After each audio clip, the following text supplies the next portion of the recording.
We all love watching pro riders. There's something about sort of their effortless style, the fancy kit they use, and how they make really hard sections just look almost impossibly easy. And I'm sure it's crossed every mountain biker's mind at some point, what is it like to be a pro? What could I be a pro? Well, today we're going to delve into the depths and look at the top 10 things you guys didn't know about pro mountain bikers.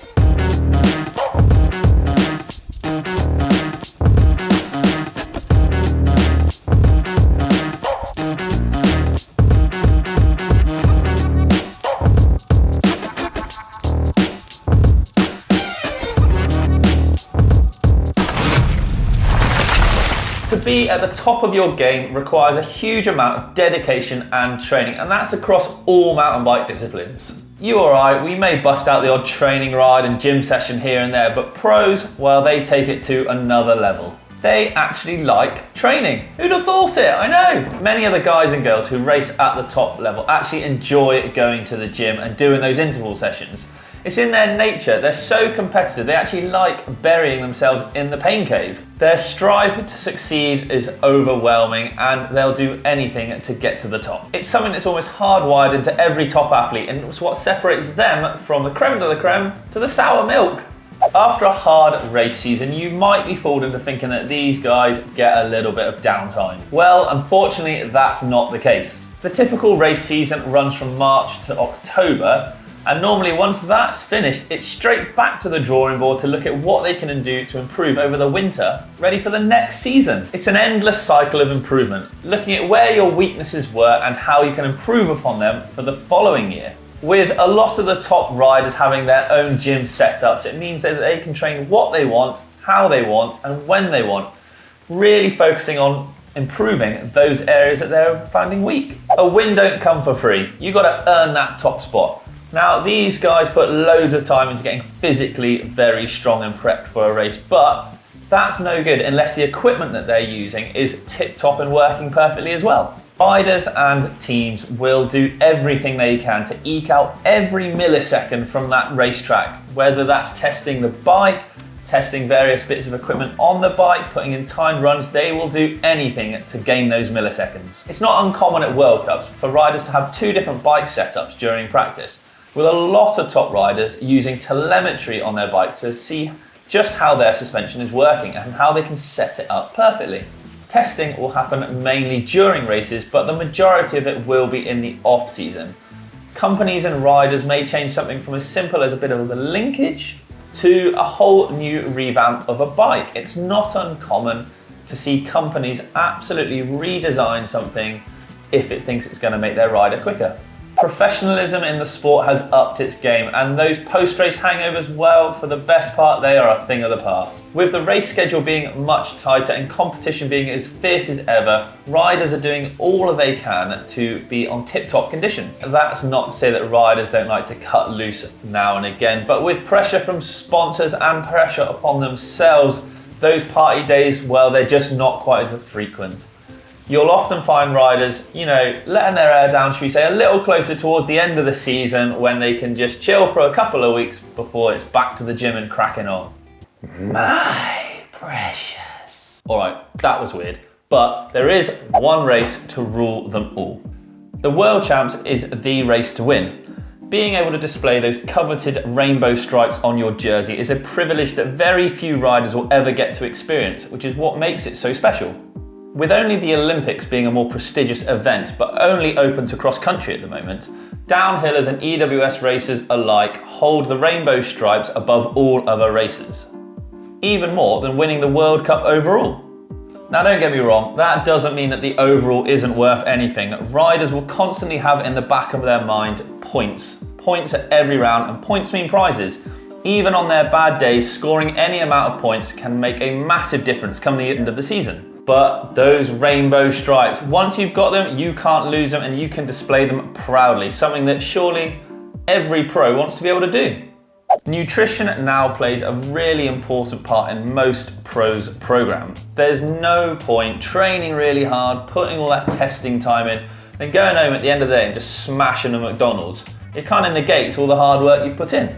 Pros will strive to have a healthy, balanced diet, both before, during and after event, and all the way through the season. They'll make sure they're fueling up correctly both during practice and before the race to make sure they've got enough energy to keep them going for those hard sprints that they do. Then as soon as that race is finished, they'll be straight on with the recovery drinks, maxing out all the protein, trying to get recovered as quick as possible ready for the next event. Because of the high demand that the sport puts on professional riders' bodies, there is no wonder that they actually have to eat a lot. Any pro rider, they'll tell you they are smashing back the calories. And obviously with such a tight race season and time between races, nutrition really plays more of an important role now than it ever has. Bikes, bikes, bikes. When bikes are your entire life, sometimes you just need a bit of escapism. Now, many pro riders will come from other areas of cycling, or they'll like to dabble in other sports to take their mind off of things. It helps give them a break from their day-to-day life of cycling, basically. Everything revolves around bikes. Now, to you and me, that probably doesn't sound too bad. But when it's your actual job, sometimes you just need to get away from it. As we know, these guys are adrenaline junkies, so it's no surprise seeing that a lot of the time, alternate sports, often rallying or cars in general, motocross and BMX, it always involves an element of risk or speed or power, wheels, something that's going to get the heart pumping. So any way that they can sort of have some downtime and have some fun, whatever puts a smile on your face, that's always a winner in my book. Racers roll the dice so many times that on race day, even they'll admit that sometimes you need lady luck on your side. Because you gotta have luck.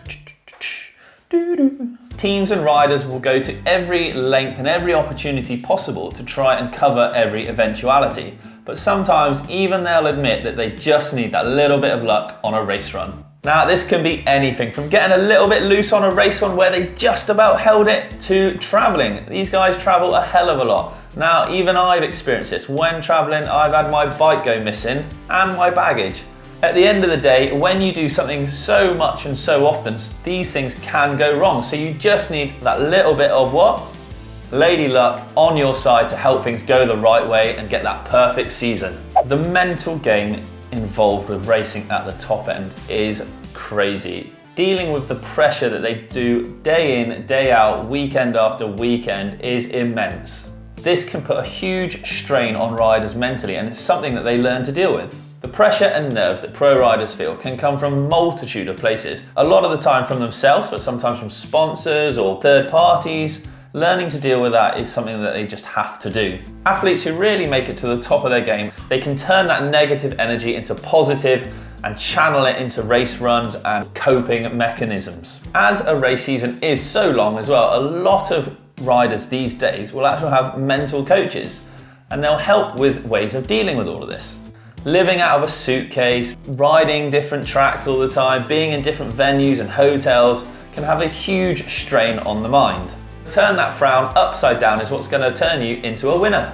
So let's talk social media. It's come on a massive way in the last, say, 5 to 7 years, if you like. It has changed the face of riding. It's not just about race results anymore.